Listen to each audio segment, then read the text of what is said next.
So, with Job chapter 14 today, we're going to get into some philosophy that Job is talking about as he is trying to understand these challenges that are happening in his life.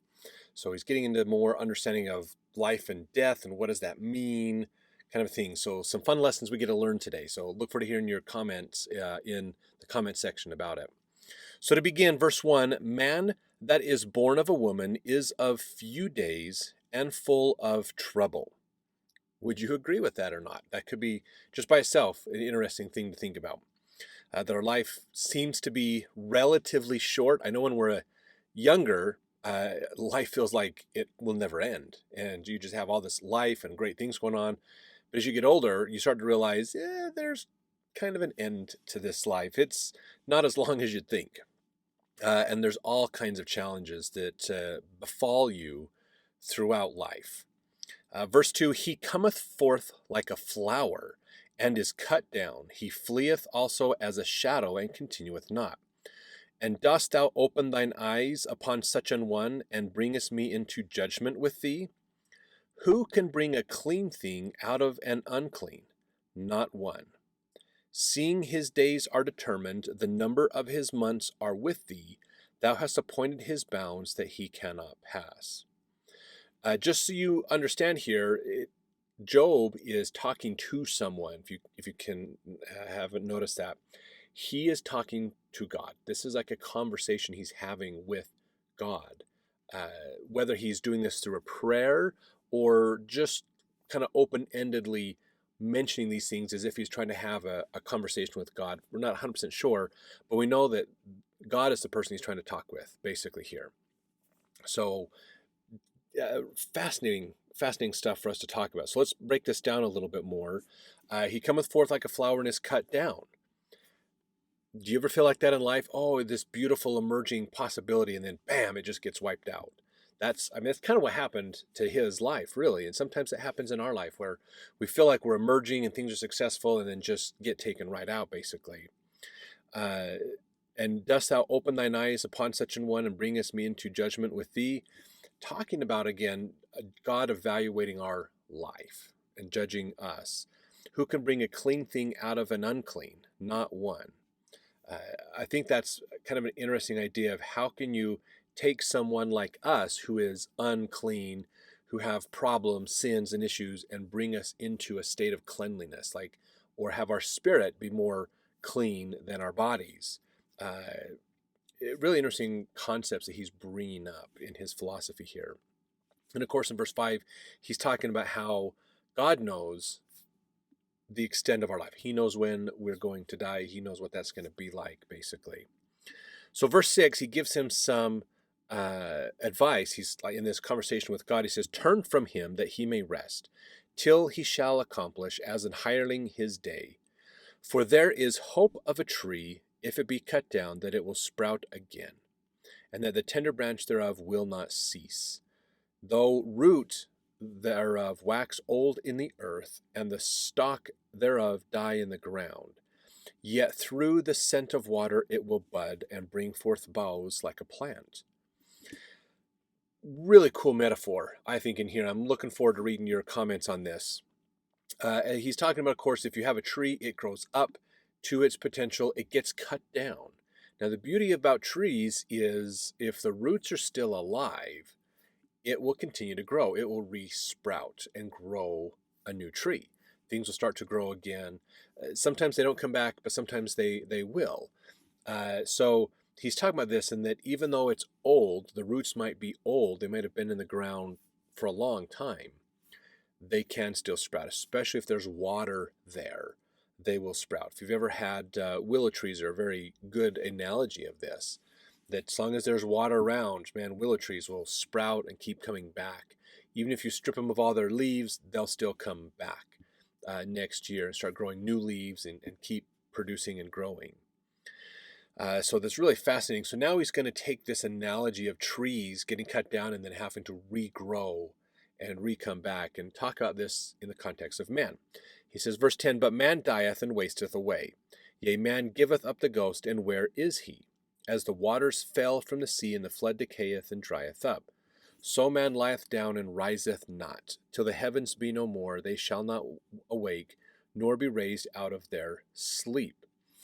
So in this, he mentions, of course, the difference here is, of course, when man dies, i.e. cut down like a tree, he doesn't come back. We don't suddenly spring new life out of our bodies and we come back, basically. But what he is mentioning in here, if you've caught it, is there is another life. That's what he mentions here in verse 12. Till the heavens be no more, they shall not awake, nor be raised out of their sleep. He's talking about resurrection, the next life. So we leave the mortal life. Once we're dead, we're dead. We don't come back to the mortal life. Our spirits go to the spirit world, but there is a resurrection, and that's when things come back. That's when our bodies and spirits are reunited to be perfected. And that's what he's talking about, that he's looking forward to being resurrected. And you got to realize he's not only lost all of his stuff, but he has lost his health. He's got worms coming out, sores in his body, worms coming out of him. He's got all kinds of disease problems happening with him, and that's probably causing him a lot of pain and suffering. He's not dead, but he's in a bad spot, basically, and so he's looking forward to resurrection. When can I come back and be more perfected, and I don't have to worry about all this crazy stuff from mortality? So really interesting idea that he has here. Verse 13, Oh, that thou wouldest hide me in the grave, that thou wouldest keep me secret until thy wrath be past, that thou wouldest appoint me a set time and remember me. Verse 13 really, I think, gives us an opportunity to see the perspective of Job in this. He wants to die.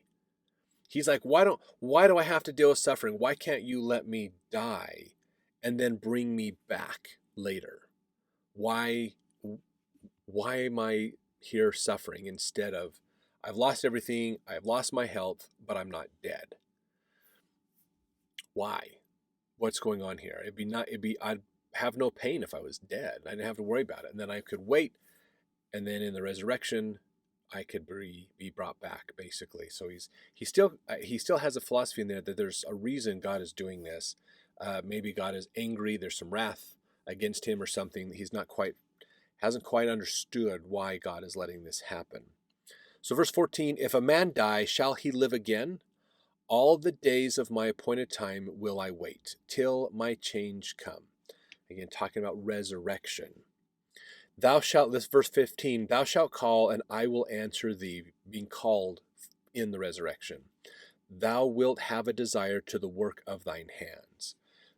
Fascinating point that he makes there, that God is going to want to have us be resurrected, to come back. He understands this idea of returning to live with God. God is our creator. He really is our Father, Heavenly Father. So he is there to help us, and he wants us to come back. That's the point of resurrection, is so that we can be perfected and be able to return, and live again, live forever, basically. So he knows that's going to happen, and he's looking forward to that opportunity. Verse 16, For now thou numberest my steps, dost thou not watch over my sin? My transgression is sealed up in a bag, and thou sewest up mine iniquity. And surely the mountain falling cometh to naught, and the rock is removed out of his place.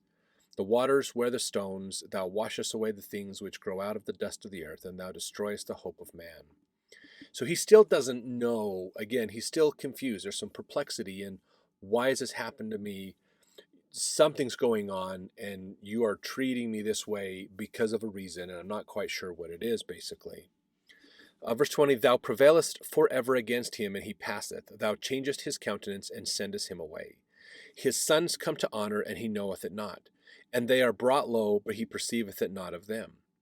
But his flesh upon him shall have pain, and his soul within him shall mourn.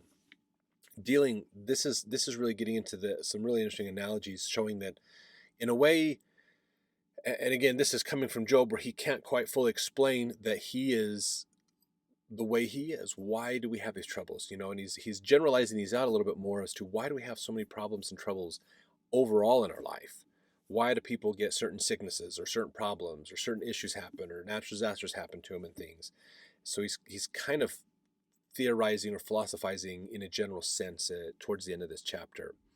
Well, that's it for this chapter. Let's jump over to the next chapter as we continue to understand the philosophy, the thinking that Job is going through that allows us to really explore some deep concepts of the gospel.